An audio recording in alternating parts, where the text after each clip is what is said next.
I've heard a phrase. It's like basically what rich nerds do on the weekend, everyone will be doing in 10 years. Right.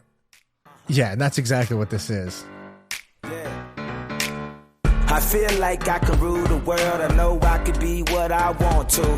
I put my all in it like no days off. On the road, let's travel, never looking back. All right, on this episode, we are talking about the Barstool sports drama, Dave Portnoy versus the world. We have a Billy of the Week, this guy, Bryan Johnson, who to me is kind of like the Elon Musk you've never heard about.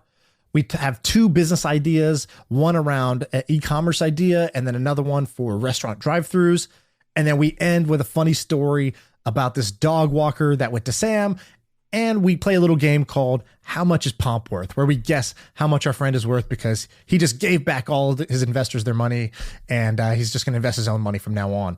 So that's the episode. Hope you enjoy. Did you see, Shaan, that people were tweeting saying they liked hearing what Ben had to say? And then he retweeted that. As he should. Dude, I retweet every compliment. Not every compliment, but if I get a bunch of compliments, like if I check my phone and there's a bunch of compliments in there, one of those is definitely getting retweeted. I think it's obnoxious when other people do it, but I also notice it. And so I'm like, oh, this is effective. Obnoxious, but effective. We have some cool stuff to go over today, but the coolest one is the Dave Portnoy stuff. Yeah, let's talk about this. I've been wanting to talk to you about this since it happened, and it's still happening, so that's great. It's like there's just more that's come out. And also, I think you surprised me because I think you're not. I thought you would be so pro Dave Portnoy, and I think you're actually not from our text messages. So first, explain what happened, and then we'll debate it. Okay.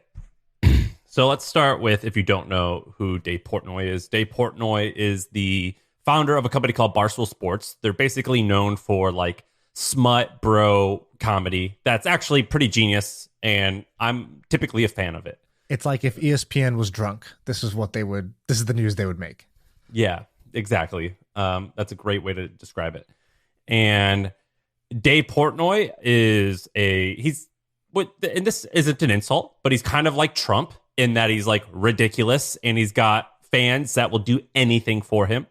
And he plays this part that's exaggerated and silly and just overboard in everything he does. So the Business Insider released an article last week on Friday or Thursday, coincidentally, right when Barstool, which is owned by a publicly traded company, had their earnings call. They released their article at the same time, and it basically was an 8-month investigative journalistic piece where this woman named Julia Black spoke with loads of people who had sex with Dave Portnoy. And this is basically either him or her or both. The girls DMing Dave, and Dave there were screenshots that said something like, "Do you want to be famous? If yes, I'm a good place to start." So like saying like some silly, ridiculous, douchey stuff. And the women saying like, "I would love that. Yes, I'm in." And they have sex. No problem. But in the article, some of the women accused Dave of having basically rough sex. Nothing like illegal, I believe, he was being accused of. But basically like saying like he spit in my mouth. I had to wear a leash. He filmed me. Things like that. Not illegal. Then, hearing this, Dave gets livid and he goes on a scorched earth war mode where he goes after Business Insider and he mocks them because their founder, Henry Blodgett, years ago got in trouble with the SEC. He goes after our friends, Morning Brew, because they are owned by Business Insider, and he is just going crazy on everyone. And the fans of Dave Portnoy are attacking these people like crazy, and it's become a little bit of a frenzy, and it's pretty wild. That's basically the summary, right? Yeah, I'll fill in a couple of tidbits. So Dave is, what do you need to know to have an opinion on this? So Dave is not married. He's a single guy. I think he's in a relationship now, but like, you know, he's a bachelor, right? So he can do whatever he wants. He's a rich guy. He's in his 40s. He's in his 40s. And so there's always this kind of like, it's not illegal, but is it wrong thing when it's like a guy who's 40 something. I don't know. What is he? 44 or something like that. One of the women was 18 or 19. 19, I think. Yeah. 19, 20, something like that. So, you know, there's always this sort of thing where you're like, okay, it's not illegal, but is it right? You know, some people have an opinion on that. All right. But whatever. He's known for being like like a not like a loudmouth, but he speaks he doesn't like pull any punches. So he's direct. He I think he's a fairly honest guy. And he's honest to the point of fault sometimes. So for example, the news story hits. What 9 out of 10 people do, especially CEOs of companies, presidents of companies. He's not the CEO, he's like the chairman or president. He, you're supposed to sort of lay low. Your publicist will release a press release that says, we categorically deny any wrongdoing. The truth will come out, and you let it blow over, and you hope you didn't get canceled. He did the opposite. So he comes out immediately on Instagram Live or Instagram IGTV, and he just says, look, my lawyers say don't say anything, but I'm going to say exactly what's going on here. So here's the deal. These guys I've known for months, these guys are putting out a hit piece because they contacted like dozens of people that I've been with, and they said they're fishing for something bad about me. And then these people would come tell me, hey, Dave, there's a reporter asking around for, if you've done any wrongs to me. And I said, no, because you haven't. But like, just so you know, this is what's going on. So he knew this was coming. Finally, it drops. He addresses it directly. And he basically turns it on them. He said, you try to cancel me, I'm going to cancel you. And so all of a sudden on Twitter, cancel Business Insider is running because he's like, look, you're trying to profit off of this story.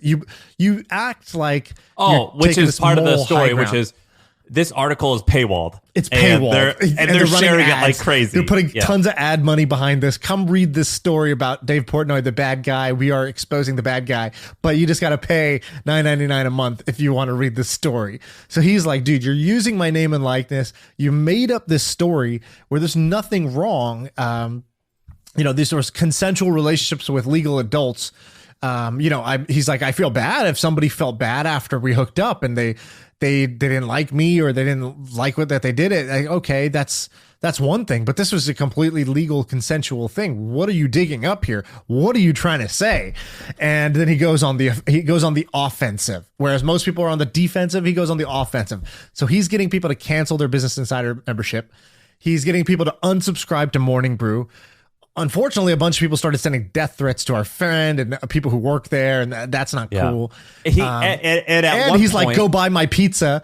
My pizza's out in stores. Let's go buy a pizza. There was another angle to this, by the way, that really pissed him off. So I think he was a little bit mad at the hit piece, and then I think he went scorched earth once there was a reporter for Business Insider that started reaching out to Barstool's advertisers and saying, hey, are you aware of this story we wrote about how bad Dave is and business and a Barstool? Like, would you like to comment on being an advertiser on their platform? Basically trying to take money out of their pockets, trying to get the advertisers to cancel their relationship with Barstool, which is not journalism at that point. That is like warfare as far as I'm concerned. And it is warfare as far as Dave was concerned too. So that's when he went really like nuclear. So, all right. And let's say a few more facts here. And a few more facts. I'm gonna try and be as factual as possible, but I'm gonna paraphrase. At one point, he did a live thing on YouTube, and he made jokes, but I don't know if they were jokes. Where he said something like, I think I'm gonna hire a private investigator to go and follow every single Morning Brew employee and find everyone who they've had sex with and see if there's any dirt there. Right. And what else has he done that we didn't say that was like part of the facts? Well, I guess we should say, what is the sort of the crime or the wrongdoing? So the Business Insider article made it sound like girl goes to his house knowingly that Dave wants to hooks up with Dave, feels shaken up about it afterwards because it was kind of kinky and crazy. She sleeps on the couch, she leaves, and a few days later she tells her friends that she's feeling depressed and suicidal. And her mom, I think, is the one who went and reported to the police and said, Dave is a bad guy. You guys need to be on the lookout for him. And the police are like, wait, what did he do? And it's like, and the mom's like, I went to the fish market and they said that he's here with a different girl every week. And it's like, all right, being a player ain't a crime. That there's no crime here, ma'am. Like, I understand you're upset that your daughter, had a bad experience, but that is not a crime, And in a follow-up on his feed, he tweeted out a picture that she sent him afterwards that said like, I want to get with you again. He basically leaked the DMs, and the DMs were basically like, they hooked up. Okay, she slept on the couch. Then she shared a photo online of her with Dave, kind of like to get the attention from her friends and whatnot on social media to get the likes. Her kind of posing next to Dave. And then also, he was like, do you miss me? And she's like, haha, yeah. And, she's basically, they're like planning their next hookup, and it, never happened. So he kind of, he sort of, the Insider article made it look like he traumatized / almost raped these women, but then he released the DMs, which were basically like them joking around after the fact and saying, do you miss me? When are we gonna hook up again? Blah, blah, blah. And the girl's definitely like down as far as the DMs go. Now, that's not to say it wasn't like, a bad experience or weird experience, but again, that's what the allegations were. So that's what came out. Now, I wanted to get your take on two things. One is this offensive versus defensive strategy. Yeah. What do you just think about this in terms of the art of war? So what do we learn from something like this? Because cancel culture is everywhere. I think you and I both don't like it. We don't like the general quick trigger that exists with cancel culture and how that's just becoming more and more common for a variety of reasons. But then how do you deal with it? What's one to do? So what do you think about this offensive versus defensive strategy?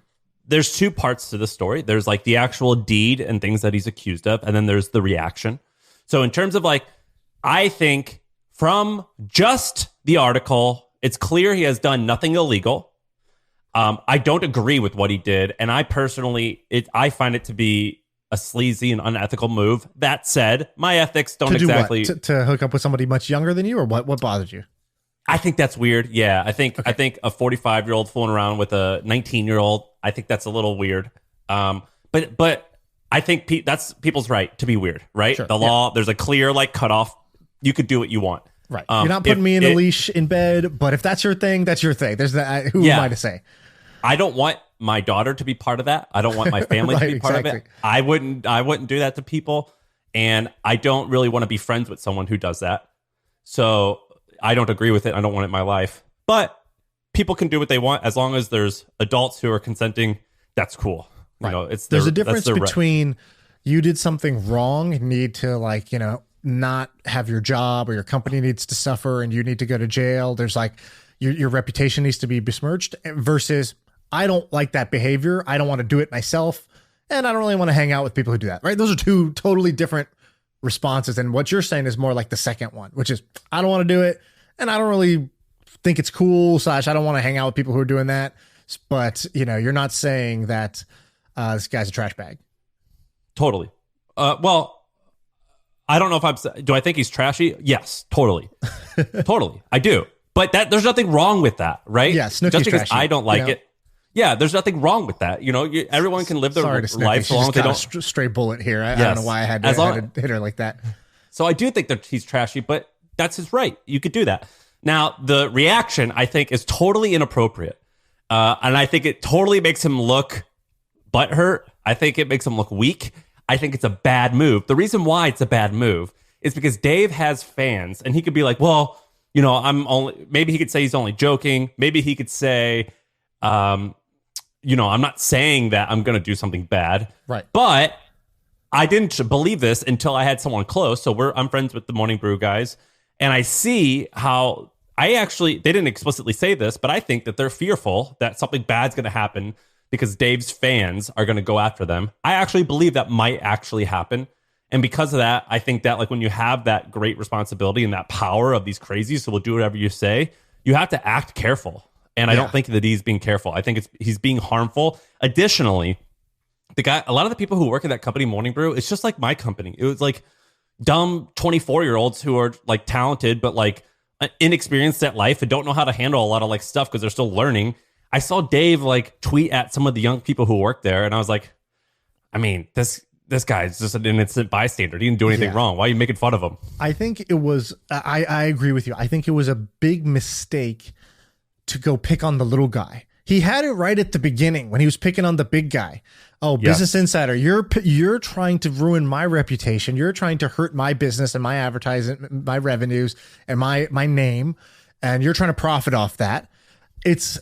a good move to go after Business Insider, the brand, the big name, the CEO of that, who's like, some 50, 60-year-old guy who's rich and successful. Okay, that's fair game. But when he was going after Morning Brew, that's a different company, bro. Like that's not who wrote the article.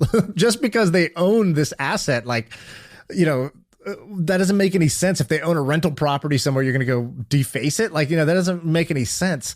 So I thought that was a bad look. And I thought that picking on those founders who didn't say a word against them, picking on the employees of that company, now you're punching down. And so I think that was his tactical mistake in this art of war. I liked what he was doing. I also disliked the buy my pizza thing. Like, hold on, stop there. Yeah. Stop there. Swinging below, that's the rule here. Swinging below, you can't do. So like when you're trying to create an enemy, you always got to go up. Right. You always have to go up. If you go down, you're a bully. If you go up, you're David. Yes, exactly. And so he had the momentum on his side because he had, he was the one being picked on. He said, I've done nothing wrong, and he has fans, and he could have mobilized the army. If he had stopped at cancel Insider, go cancel your membership over there, because these guys are just trying to make a quick buck on this salacious story, that would have worked. That would have been, the good version of revenge. And then he went to the bad version of revenge. Okay, so that's the offensive versus defensive. Let's say that something happened to you, and do you think you would go on the offensive, or would you be a lay low kind of guy? Offensive for sure. Yeah, I think it's good to go on the offense. Even though, I guess, have you ever had a situation like this come up where you had to kind of go on the offensive? Thank God, no. I don't think so. Okay. Good. I'm glad. If you ever need to go on the offensive, I got your back. Because that's the other thing. He did it all himself, whereas he could have had other people kind of go to bat for him and create a little bit more, not just one man versus the world. I also see you have a business idea here. What is your business idea? Wait, I do? There's one under here. I don't know. Did you write that? Maybe Ben wrote that. It says business idea, Twitter beef as a service. Is that you? Oh my God. No, that's not me. Okay, but good. let me tell you one thing. There's some more facts here to this story that is actually quite interesting. So a publicly traded company bought Barstool. They bought part of it like 2-3 years ago, maybe a year ago. I forget exactly. I think recently they announced they're going to buy the rest of it. So how much of Barstool is made up, or how much of Penn, the owning company, do you think does Barstool make up? That's a hard question. I don't know. I know the answer. Okay, yeah, go for it. I think it's like 8%. So if you like in terms of like revenue and value, what's Penn's market cap? $9 billion. Okay, so Barstool was bought for $600 million, I think. I think, and their revenue is probably 100. Penn's is probably like 5 or something like that. Whatever. It's a small percentage. However, Barstool makes up a significant amount of the like brand equity of Penn, right? So like no one has known. I mean, very few people knew about Penn. It wasn't. It's a regional casino. Yeah, I believe it's regional. It's like on the East Coast. Now it's a global name because of Barstool and because of Dave. So I would argue that while it only makes up 5 or 10% of the actual metrics for business, it actually accounts for like 60, 70, 80, 90% of the brand equity. So here's the thing. The stock went down, I think, 30% the other day when this got announced. In my opinion, I wouldn't want to own this stock necessarily because I think more of these things are going to happen. However, I think the Penn is actually an interesting buy right now because if Barstool only makes up like 8% of their business and business is doing pretty good, the business of Barstool, the ad business, would have to go away almost entirely for this to make up like a meaningful impact. And yet the stock went down 30%. This might be a good stock buy right now. I was looking at the math. It might make sense to buy the stock. Stock market Sam. I love it. Stock pick at the end of this segment. Yeah. I think that's probably right. I think Barstool is this is going to go away. And, this 20% dip that it's taken is not, that's not a permanent thing. But I would say, A, not financial advice before we get sued. And B, I think that this is going to be something you see over and over again. You see it with Dave Chappelle right now. He's going on the offense. You saw it with others where they just disappeared. They go lay low for a bit, right? Louis C.K. or, the different people who got canceled and they go disappear for a while and then they come back 2 years later and they sort of beg and apologize and try to get back in the good graces of things. I think that going on the offensive is going to become much more the norm, and you're going to see that. Now, he is perfectly positioned to do this because he is, like you said, a Trump type of character. He always speaks his mind. He's always kind of off the cuff. He has devoted diehard fans that will believe him even when he's in the wrong. They'll back him up, and so I think that was working in his favor here. If you're the CEO of Penn, how do you feel right now? And what do you do? I don't know who we should look him up. I could tell you. His name's Jay. He's a young guy. His name's Jay. I was going to say, if I could just look at the person, I can figure out. No, it's Jane Sicati or something like that. Yeah, that's what I mean. Jay. He's like a youngish guy. He looks like he's in his mid-40s, maybe 50s. No, it's a girl, Jane. The CEO of Penn? Yeah, CEO of Penn National Gaming. Jane Sicati or something like that. Well, there was a guy who, I see what you're talking about. The guy that you see, his name, Jay Snowden. Yeah. He was the guy who was like, he's the president and chief officer and director of Penn Gaming since 2020. I don't know what's going on. I don't know why they have two. Okay, whatever. I think they're probably a bit nervous about this whole thing, but you got to know who you're getting in bed with. When you buy Barstool, it's coming with the hair on the deal, and the hair on the deal is its greatest strength, which is that the big personas, the no fucks given attitude towards content. Well, they're using this content also. He turned Scandal into more content.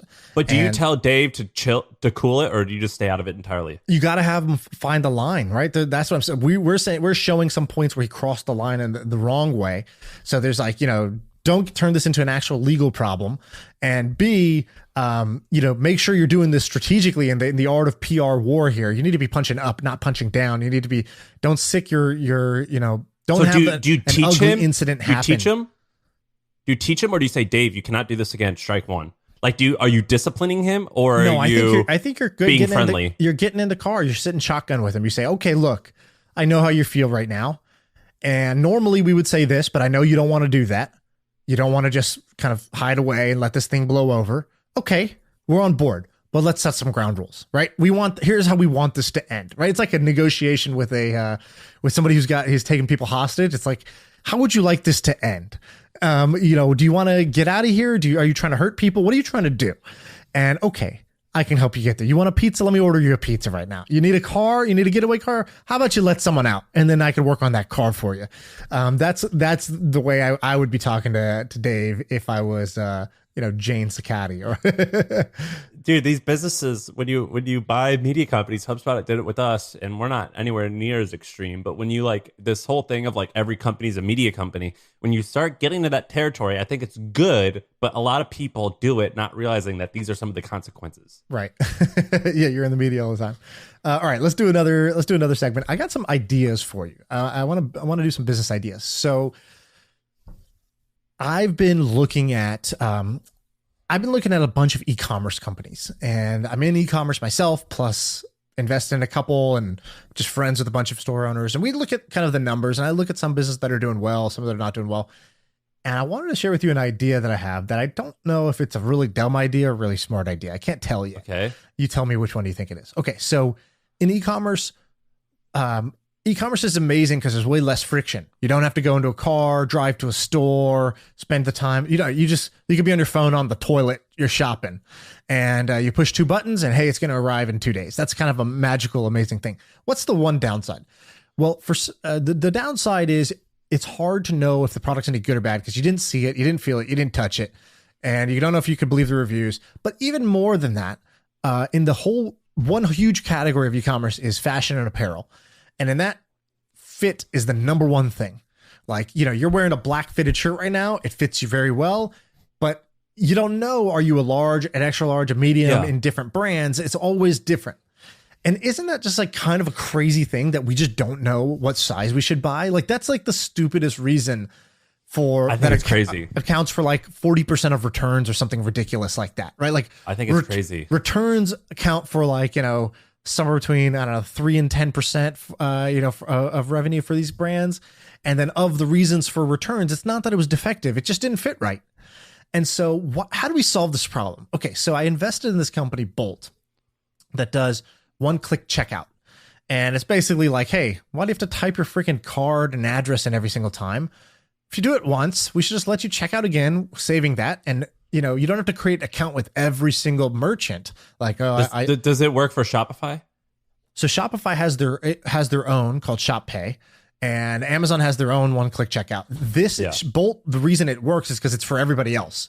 If you are not on Shopify, you're not named Amazon, then you probably want to offer the same level of like frictionless checkout, but you can't get people to make an account with your little leather boots company.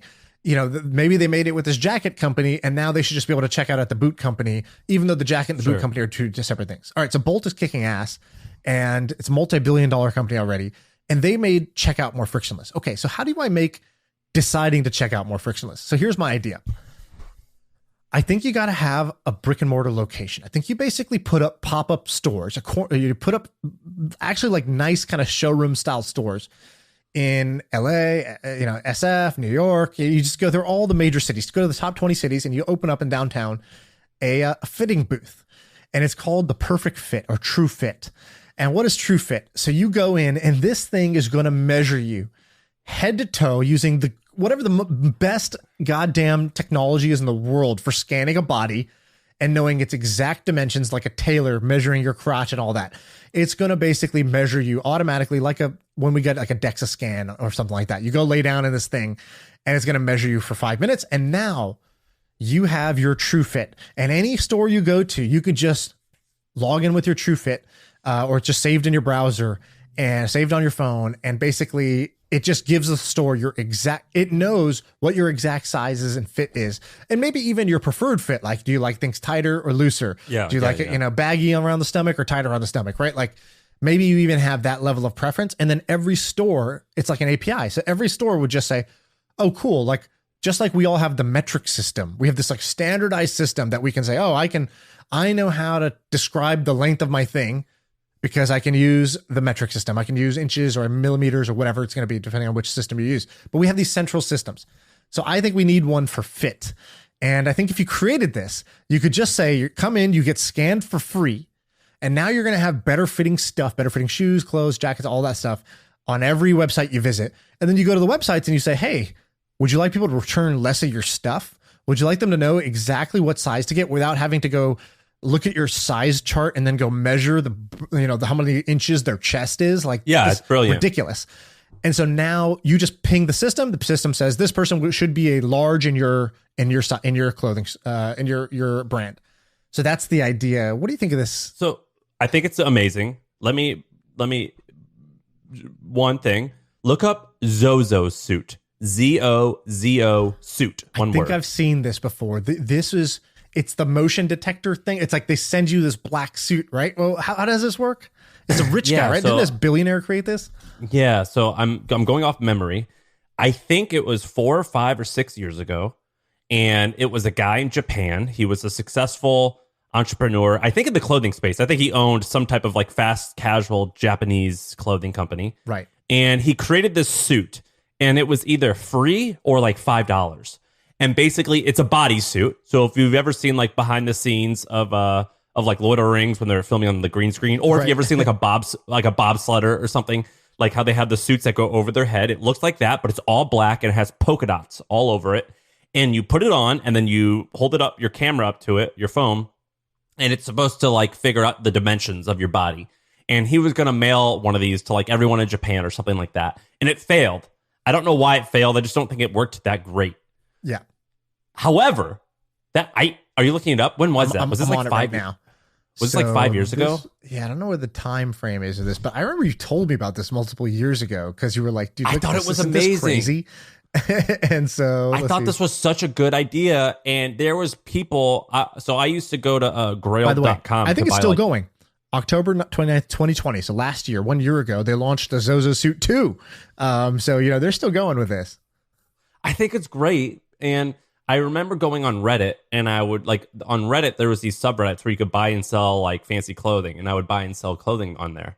And there was these guys that would kind of bootleg it where they would download the app and then use the suit to just like get their own measurements. And then they would just like write that down. And then they would like use that as like their way to do sizing. And I actually think that the suit I don't know the technology behind it. I think you could do a better job though than what you're describing. And it's freaking amazing if it works. Right.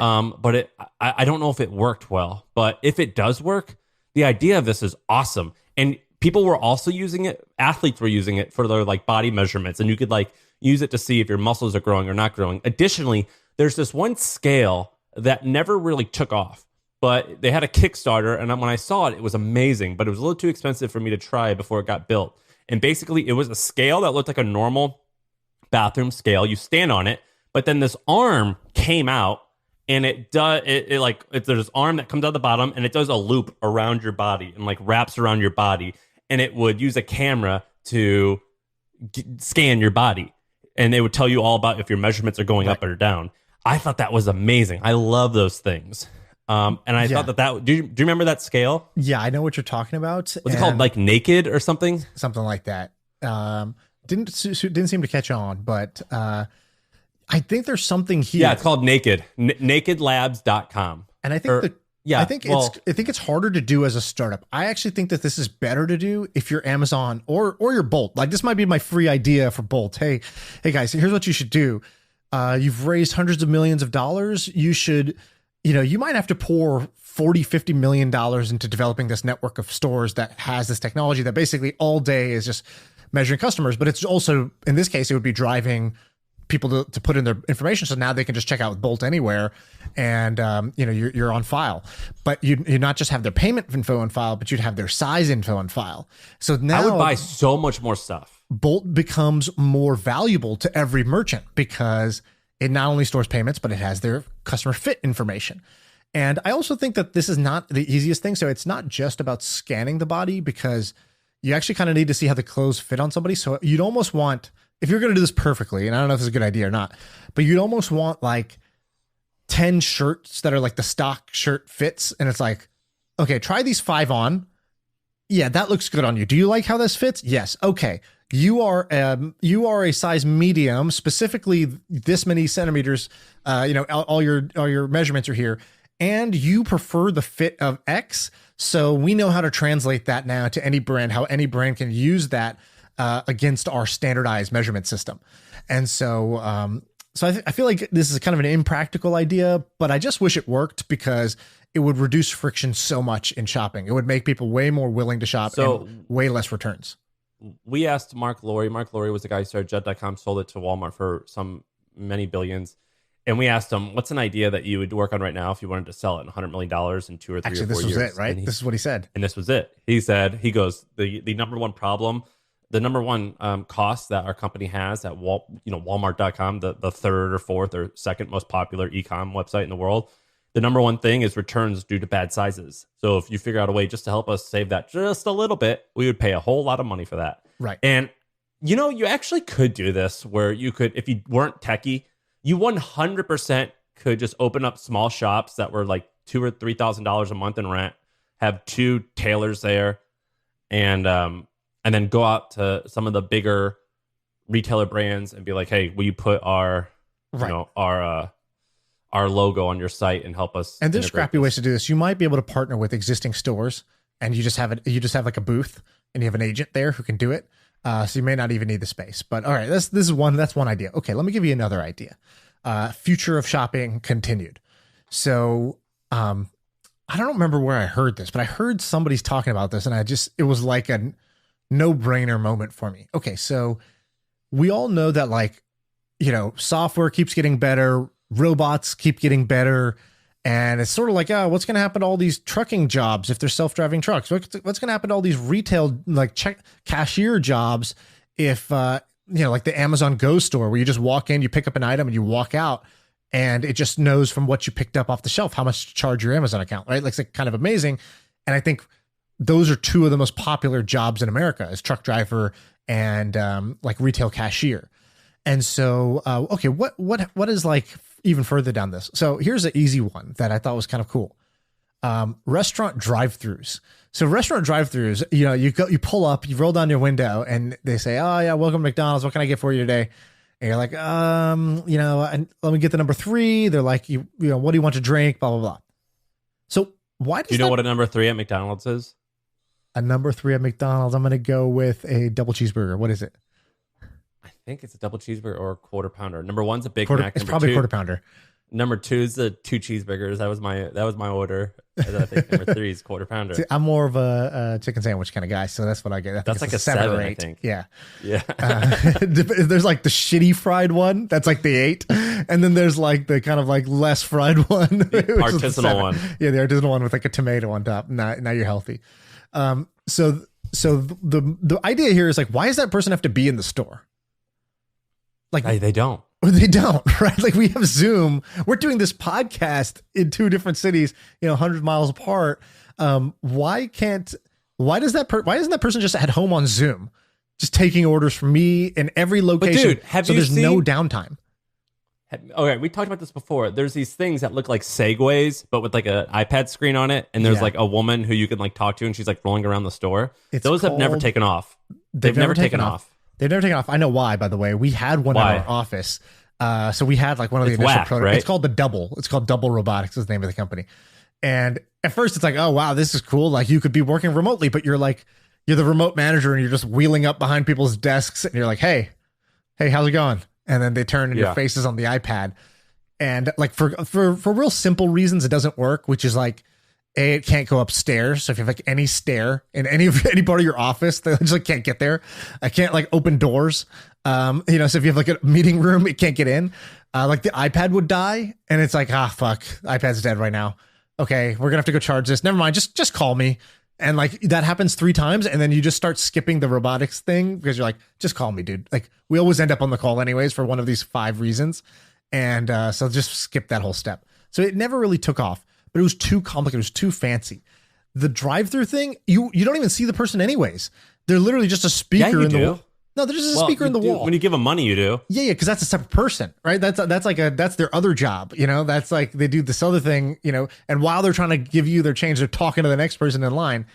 This should just be like, imagine the downtime. So like, you know, one of the reasons that like Uber is expensive is because there's a whole bunch of time that a human is driving around without a passenger, right? Because they're driving from one trip to the next. Same thing happens in drive-thrus. There's like time in between cars, in between orders. But if I was remote, I could be working at 5 locations at once. And anytime somebody has a person there, I just connect to that screen, and I talk to them, and I connect to the next screen. There's no downtime. There's this crazy stat where I think it's like 1 in 16 Americans have worked at a McDonald's. Have you ever heard that? No, but I believe it. It's something like 1 in 16. You know, McDonald's is one of the largest employers in the world. And it's basically like, they call it like internally or even externally, like when you're applying for a job there, they call it like the world's greatest first job. And so like the whole shtick is like, we're really good for just we know you don't want to be here forever. Yeah. And they embrace it. And I think that's smart. And when I think about my aunt, I have an aunt who's been a cashier at a grocery store for 40 years. That's just was her job. She still is. And when I think about this stuff, about the self-checkouts and not having someone there at drive-thru, and how like I'm almost positive it's 1 in 16 Americans. It's something shockingly high have worked at McDonald's. Do you think that you have an obligation as an employer to continue doing some of these minimum wage jobs just so you exist to like further society along? Otherwise, if that isn't the case, then you're going to have to do some type of universal income or something like that. Yeah, it's going to be creative destruction, and it's going to be rocky before it gets good. And I think you have to let the progress happen. So, you know, here's how this is going to go. Today in California, they're paying, you know, like if you go look at any McDonald's or Chipotle or whatever, it's like, now hiring, please fucking come work here. $24 an hour. And it's like, wow, $24 an hour for this, like, this is not a minimum wage job. That's like 3 times the minimum wage. So, and they're still having trouble getting people to come work there. It's people not don't 3 times want this job. What's the minimum wage? Like $8, right? Minimum wage in California is like $15 an hour. California is higher now, but it's still double. It's like double the minimum wage. And so, and that's for McDonald's. So what does that mean? That's just going to cause prices to go up, or it's going to cause some stores to close because they're just not economical when you have crazy labor costs. And so, so what's going to happen is that's going to go to first, they're going to do the remote thing that I talked about, which is instead of paying somebody $24 in California, they're going to find somebody in Nebraska who can zoom in and say, can I take your order? As long as they can say, can I take your order and push a button, and they're willing to do it for $12 from at home, that's going to happen. And then that's going to get replaced because they're going to be like, I'm tired of paying this schmuck $12. What? Amazon just released its Alexa product for all brands, and I can just have it be like an Alexa where it just asks a question and then it just auto figures out what I want. Cool. Just like at airports, people check in at kiosks now instead of at the front desk. The companies are going to go this way. They're going to go towards automation because it just makes too much financial sense. I don't think you should get in the way of progress, but are you bored with remote work? No. Dude, I'm so fucking bored. I'm so bored. I you just miss hanging out with people? I miss hanging out. I miss it so much. I feel like I have way less friends right now. I miss it so much. I am so bored. And I find myself going to Target 3 days a week just to walk around and see stuff. I go to Whole Foods all the time. I purposely won't go once every 2 weeks or once every 10 days for a big trip. I'll do lots of small errands. I go to the corner store all the time. I find myself just going, I'm let's go shop. I just need to get out and I need to be around people. And if the people went away from that, I would also be pretty bummed. That I would be pretty bummed out. Well, I think it would just shift, right? Okay, so now with all this free time, what do? You go do something else. And so you go do something else that gives you that people hit. You'll unbundle the socializing part from the cashier part, okay, the cashier can become a robot. So I'm going to get my people hit from something else. And I actually think there's going to be a whole new job that is just basically software supervisor. I just think that's going to be a job. Software is going to replace what a lot of people do, but then it's going to get stuck and it's not going to know how to solve some problem, or it's not going to understand somebody's accent at the drive-through. And then you as the supervisor are going to have to step in and say, hey, human here. Yeah, I can help you out. Sorry about that. Sorry, this stupid software doesn't work well. And I don't want this to exist. I hate that. I hate it. But I agree it's inevitable. Inevitable for sure. And so I think there's a whole set of jobs called software supervisor or robot repair or robot manager.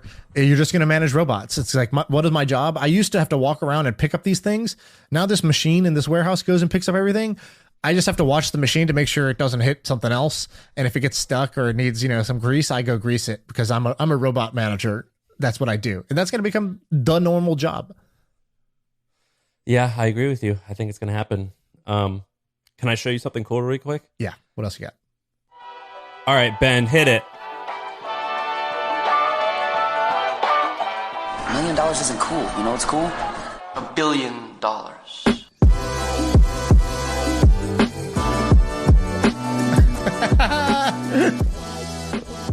All right, we got an interesting segment. You like that? This is Billy of the Week. I'm gonna talk to you, Shaan, about this guy named Bryan Johnson. I showed you this guy.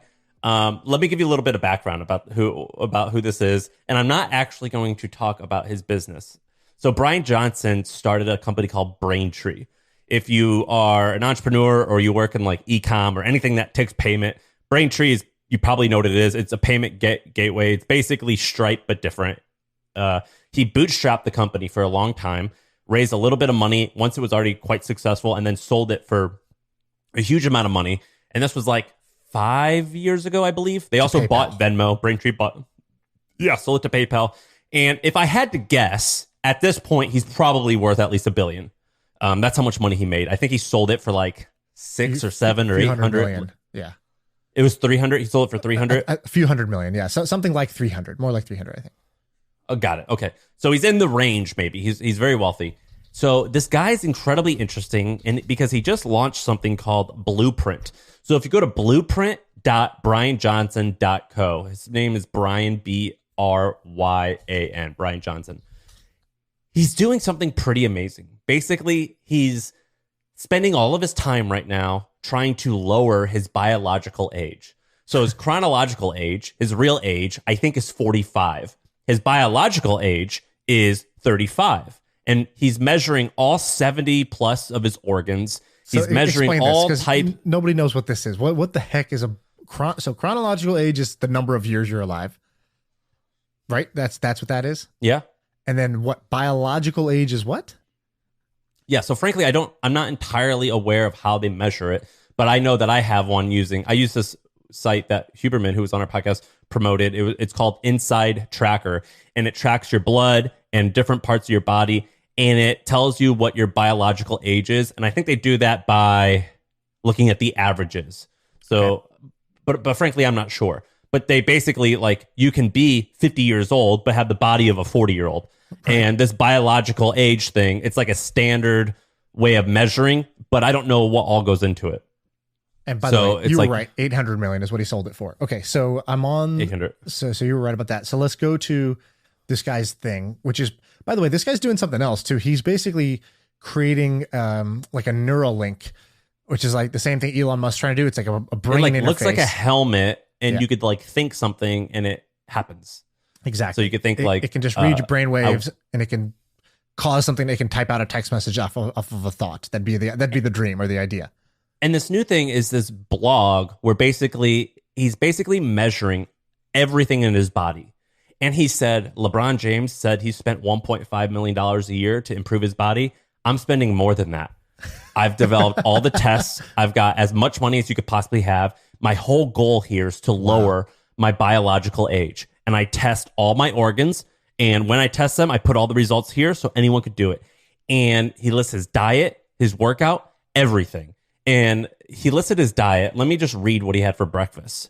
Breakfast was super veggie. He basically had broccoli, cauliflower, spinach, mushrooms, garlic, and salt and vinegar. Ugh. That was his breakfast. Lunch, leafy greens, veggies, berries, seeds, and nuts. Dinner was nutty pudding. I don't know what that is. Almond milk, macadamia nuts, chia seeds, blueberry, raspberries, pomegranate juice. That's it.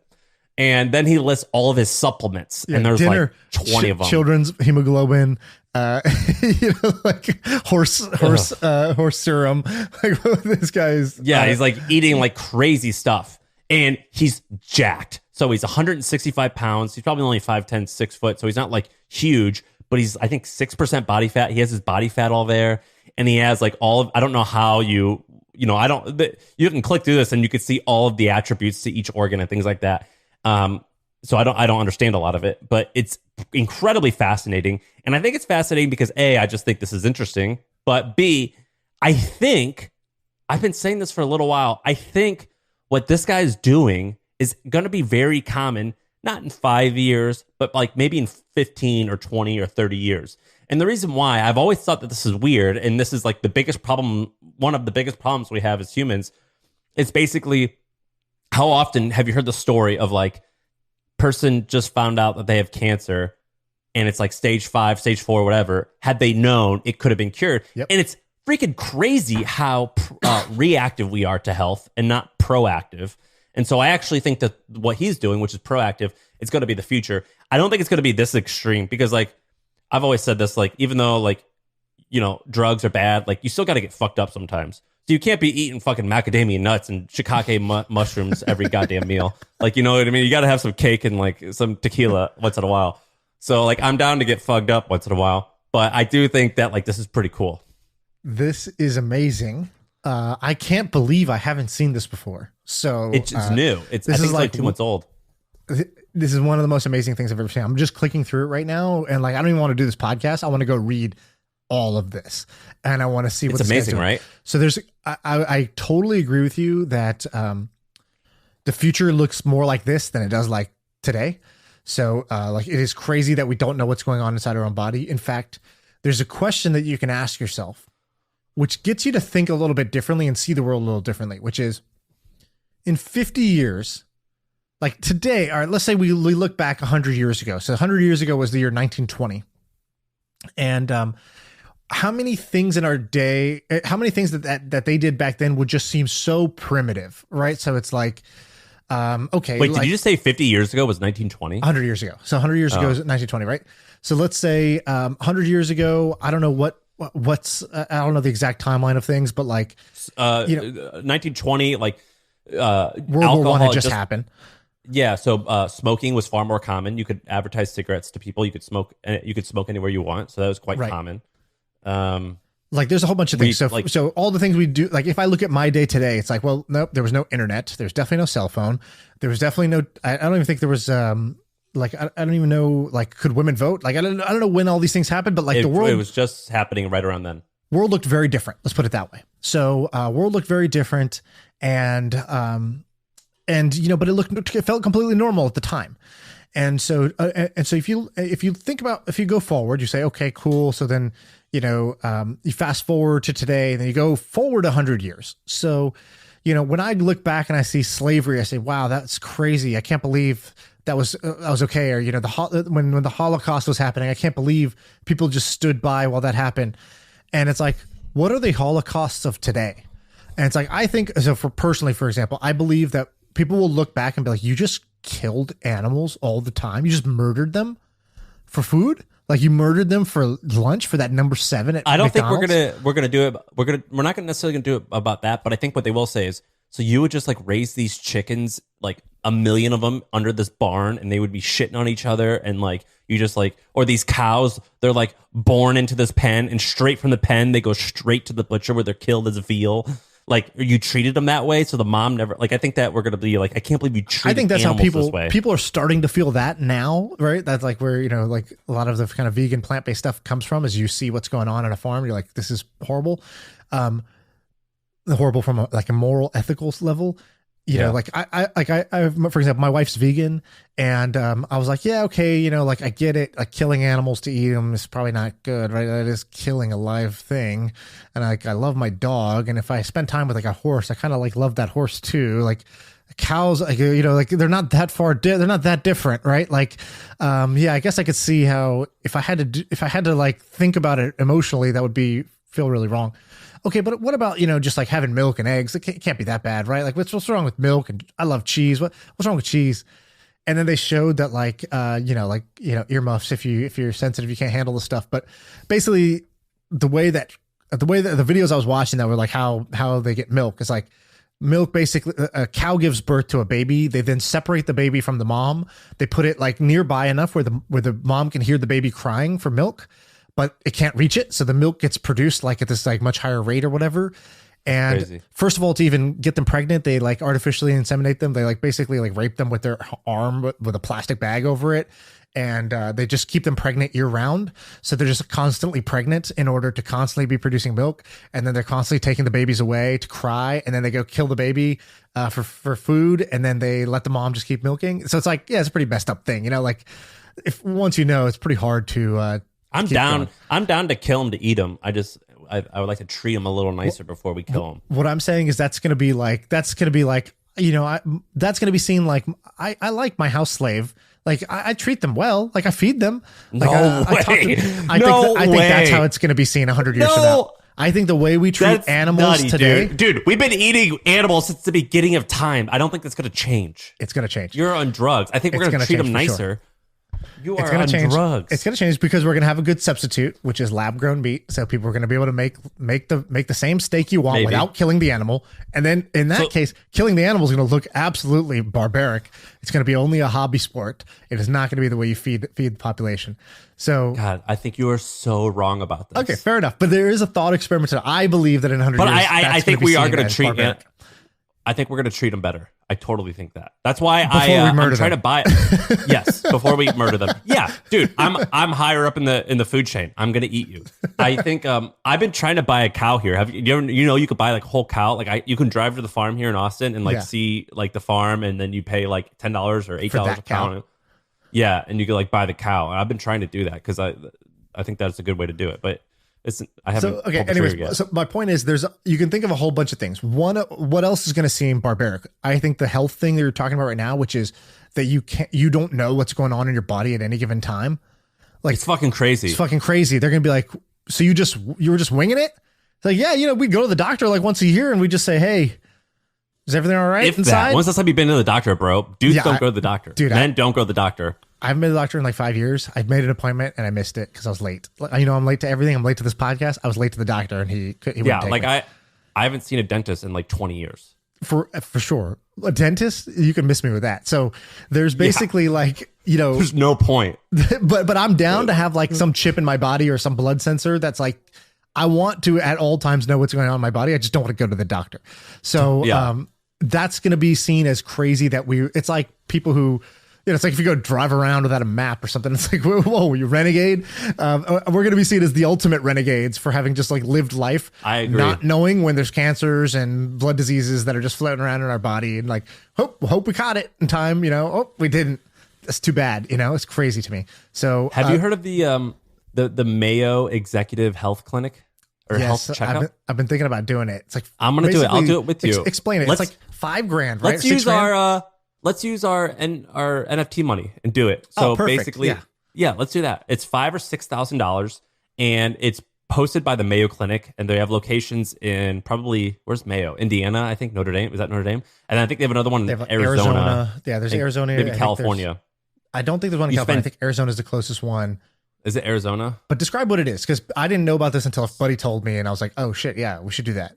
Yeah, I've been thinking about doing it, but I wasn't sure if it'd be beneficial to me at my age. I thought maybe it'd be more beneficial a little bit older. But basically, you spend $5,000 to $8,000, and you go to this Mayo Clinic, a hospital, ultimately, in Arizona, and you stay there for 2 nights, 3 days, and they just do a ton of tests on you. So you get an MRI done, you get all your blood work done, you get, I don't even know. I mean, they have a list. If you type in Mayo Executive Health Checkup or something, they have it. And basically, in order to get, so when we sold the company, I had to get this thing called, and even before we sold it, I had to get it because we were big enough to where, like, if I got sued, it could be bad for the company. And so we would get this thing called Board of Directors Insurance. Have you heard of that? Yep. And so it's cheap. It's like $1,000 or $5,000. I forget how much it costs.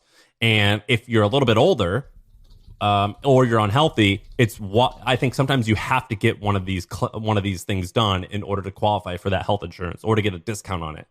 And basically, you go to this place and they do a ton of different shit on you just to see like how healthy you are, and you're supposed to go once a year. Right. And so you do. Does it say what the scans are? So there's a bunch of preventative. It says high level tests. what they are. Yeah, like cardiovascular. Okay, whatever. This is not going to tell us anything.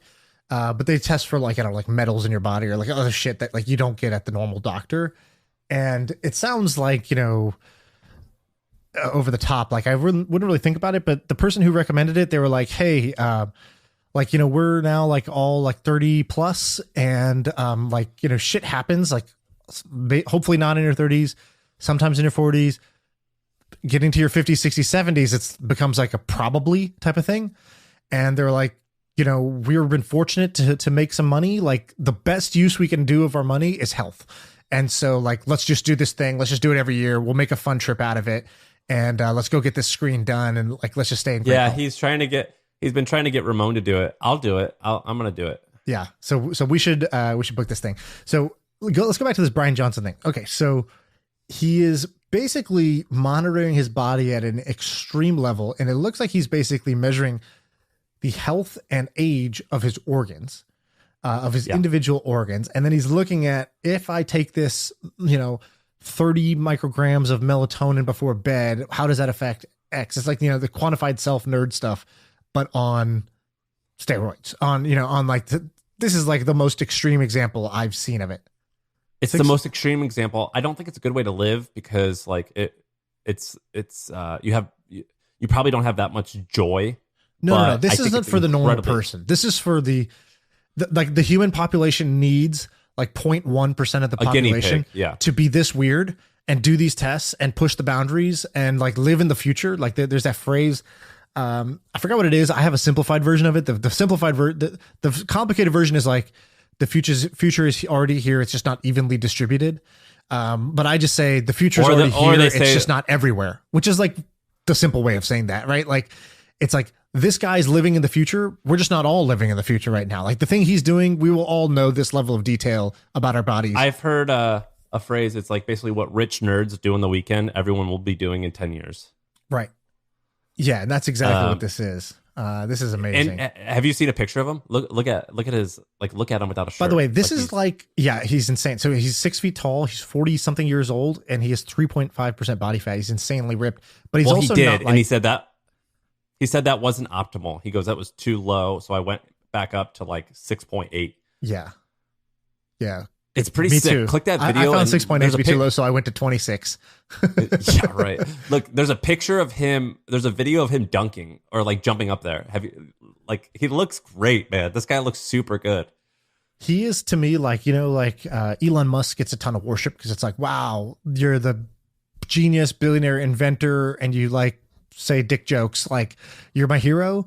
And it's not that this guy's like better than Elon or Elon's worse than this guy. It's nothing really like that.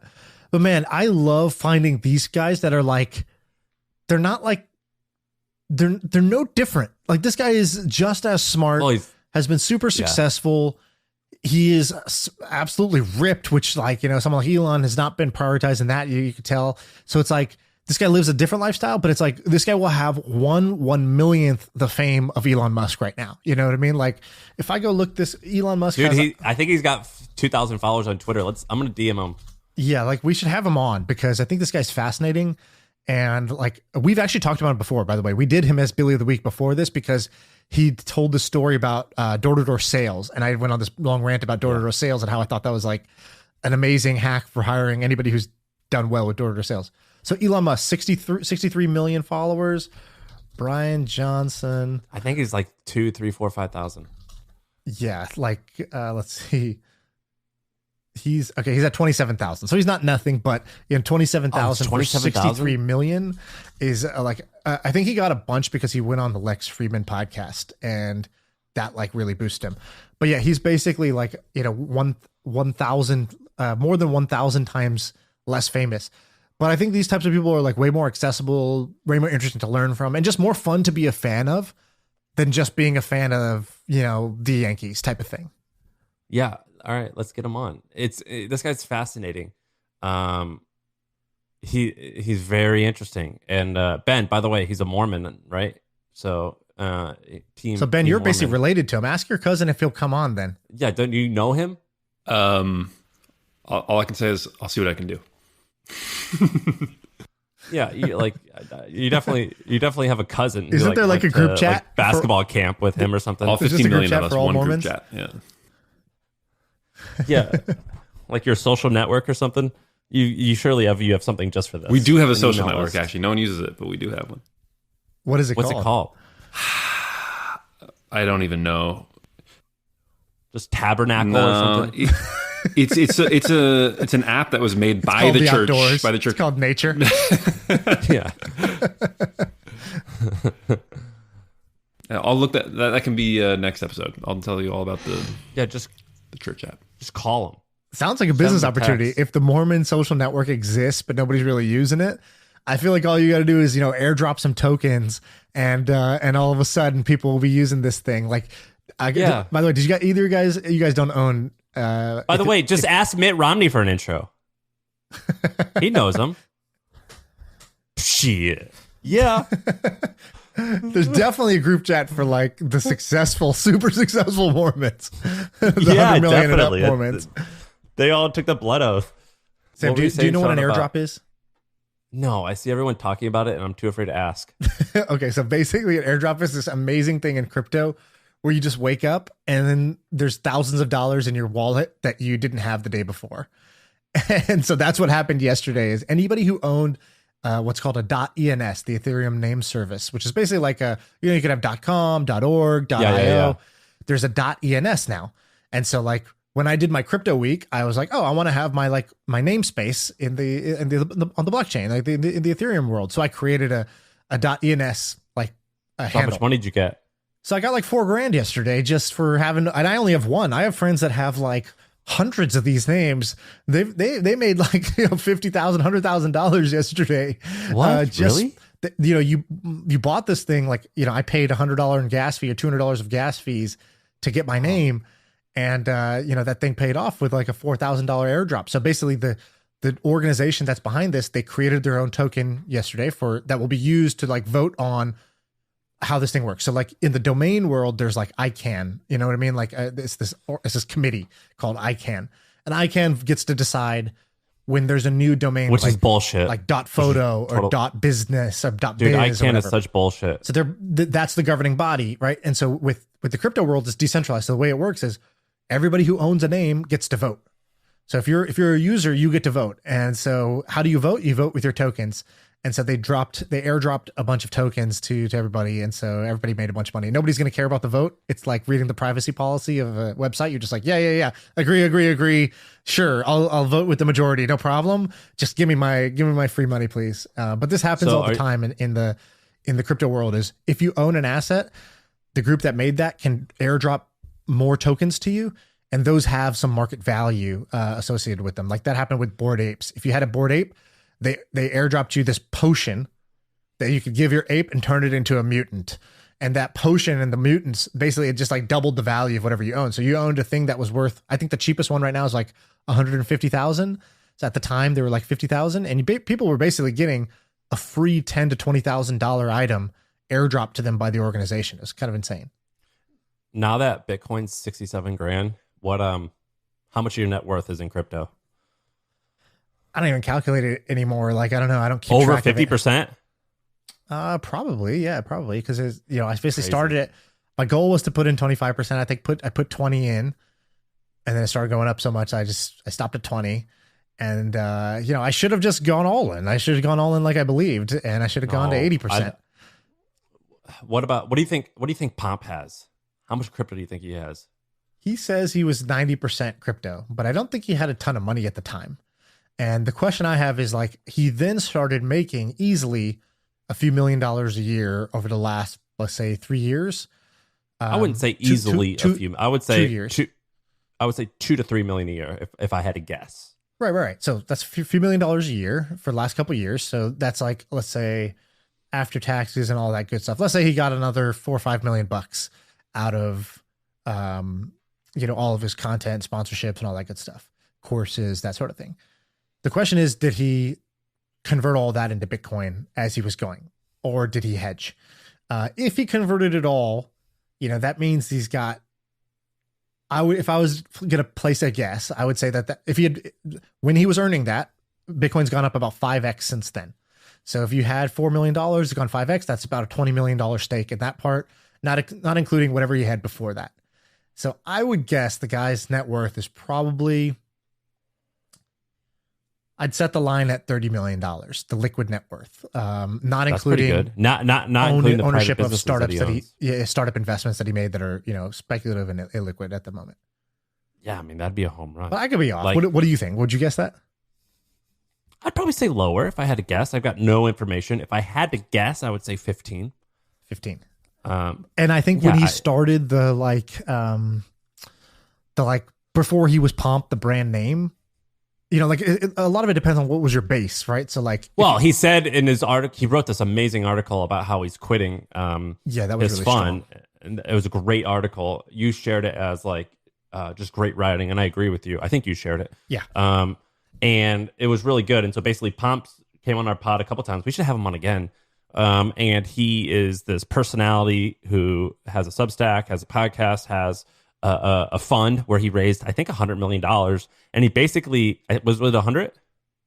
I don't know if it was 100, but yeah, go ahead. Something. Well, tens of millions, let's say. He wrote a letter to his investors saying, I'm shutting this down because I want more free time and I want to spend more time doing what I want. So here's your money back. He goes, I don't want to be a billionaire. I want to be a time billionaire. And I love that. I completely agree with that move. That's totally the right move. He basically said, without saying, that I was unhappy because I was addicted to screens and I don't want to be on this dopamine game anymore, which is so common. We've been hearing that constantly. Been hearing that a lot. Not surprising. The pendulum is swinging, right? We all got addicted to this substance. And now, some of us are coming off of it publicly. I read it a little bit differently. Here's how I read it. I read it like this, which is, it doesn't really make sense for me to invest y'all's money now because I kind of got enough money of my own that I'm just going to invest my own money and not have to deal with any of you guys. And I don't need to play this game of fees and carry when, which will just make me want to I have to raise this bigger and bigger fund, deal with more of you guys, have to deploy more and more capital, which takes more time. If I just invest my own money at this point, I'm going to do much better. I'll make more money because I'll own 100% of my upside. And secondly, I don't have to deal with any people. I don't have to deal with anybody. I don't have to go fundraise. I don't have to write updates. I don't have to do any of this stuff. So I kind of read it, which was just that made, when I was famous but not rich, it was great to raise a fund. And that was the only way I could invest a bunch of money. But now I'm rich and famous. And so I don't need your money anymore because it comes with problems, right? Like it comes with work and effort. Has your mini fame exhausted you? No, not at all. But really? I don't even feel that famous at all. So I don't like get You don't recognized. get hit up all the time to do shit? Yeah, but I just say no. I just say no all the time. So like me too, but I find it to be tiring. Like it keeps me up at, like, for example, this young guy, I live next to a university. This kid knocked on my door last week and he goes, "Hey, I was wondering, do you have a dog? Like, I want to make some extra money. I would walk your dog for you." And I said, "Fucking A, good hustle. I appreciate that. I'm not just going to give my dog to you though. Write up a letter, tell me all about yourself and put it in here and I'll determine if I think you're a good fit." And he did it. And I've been losing sleep each because I'm like, I don't need someone to walk my dog, but like, I want to give this guy a little bit of money. How should I say it? I've been like keeping up at night. Like it's been keeping me up at night for like 5 or 7 days on how I'm going to like reply to this guy. And I get messages and email and I'm like, and sometimes I get it from people I love and they want me to do stuff. And I'm like, I don't want to do this. How do I say no? You should just say, look, you should just say completely exactly what you're saying, which is, I think your hustle was awesome, which made me want to say yes. But I also realized I actually like walking my dog and don't need somebody to walk my dog. So let's do this. I'm going to pay you for a week of walking my dog. You don't have to walk my dog. Because I want you to be rewarded for what you're doing because I think it's really great. And I remember when I was you. So, here's this money. I need to sleep easy at night. And I also want to walk my own dog. And hey, if you ever want to like do something else, like maybe if I ever have like a job for somebody who I need a hustler to do something, I got your number. And just send him that. You'll make his day and then you'll be able to like chill out and not have to think about how you're going to deal with the situation. I was just going to Venmo him like $50 and be like, I want to reward you, but make it a magic moment for him. So like, this is a game I've been playing, and I think you should do this as much as you can. I'm really just giving myself this advice, which is, let's say there's a situation like this, and like you could just say no. You could be nice and give him $50. But what would make it feel amazing is like probably just like a little bit more than $50 and some message like the thing I just said, which will make him feel like, oh shit, this guy's awesome. And like, he saw me for being awesome. Like I got validated for this hustle that I was doing. Like there's Tony Robbins tells a story of like, he was in this restaurant and the waiter was great. He was like, had a big group. It was like a big family dinner and everybody needed a different thing. And the waiter was so kind and he was just hustling and he was making everybody laugh. And he did this magic trick for my daughter. And like, he was this young kid, 21 years old or something like that. And he tells the story. He's like, at the end of the dinner, I already knew like, hey, this waiter was great and I'm going to leave him a nice tip. But he said, who'd you say did this? Tony Robbins. And, okay. And his kid is like, somebody suggests something or he realizes, he's like, you know what? I'm not just going to leave him a tip. What would make this a magic moment for this kid? All right. How can I do this? He goes, all right, guys, when this guy comes out with our to-go boxes or whatever, like the final thing, this guy's been amazing, right? We all agree this waiter's been amazing. We are going to give him a standing ovation in this restaurant right now. Oh my God. And he's like, gets the whole table to stand up. They just start cheering for this guy as he's coming forward. He's like, what? Is everything okay? He's like, and then he just says, he goes, I need to talk to your manager. He's like, what? He brings the manager over. He just says, look, I've been coming to this restaurant for a long time. This is the best experience I've had. This waiter was amazing. And he really just made the night for our family. And I just want to thank you for that. Thank you for hiring this kid. And he just kind of like made the kid feel like a star. And I think the story goes on, which is like, I think his daughter ended up marrying this guy or something like that. Like it ended up being some crazy story, but just, he kind of left that nugget. He goes, just think about what's the little extra 10, 20% you could do. Like it didn't take that much more effort to just like stand up and clap for the guy. Like a little bit embarrassing, I guess, but a little bit embarrassing. Unorthodox, but it didn't like require more money or more time. It was just a little creativity of how to make this guy feel like a little extra. And so I've been doing that from time to time where I'll just see a situation. I'll go, okay. Dude, you cheered? You stood up and cheered? Or no, like, not in a restaurant. I haven't done it. I didn't want to do the exact same thing, but I use this idea of make it a magic moment for the person. And it's like, I could just do this. That'd be like the normal good thing. But what would make this like really pop off? And what would make this something that they will remember tonight? They'll go tell somebody that this happened for them. and then I do that thing, and I never regret it. It's always like, you know, if my intention is good, like, you know, even if even if the execution is slightly awkward, I'd rather be the guy that does that than is in his shell, you know? I think I agree. All right, fine. Lucky kid. I'll have to send him this podcast. All right, we should wrap it up, and yeah, we're good. All right, that's the episode.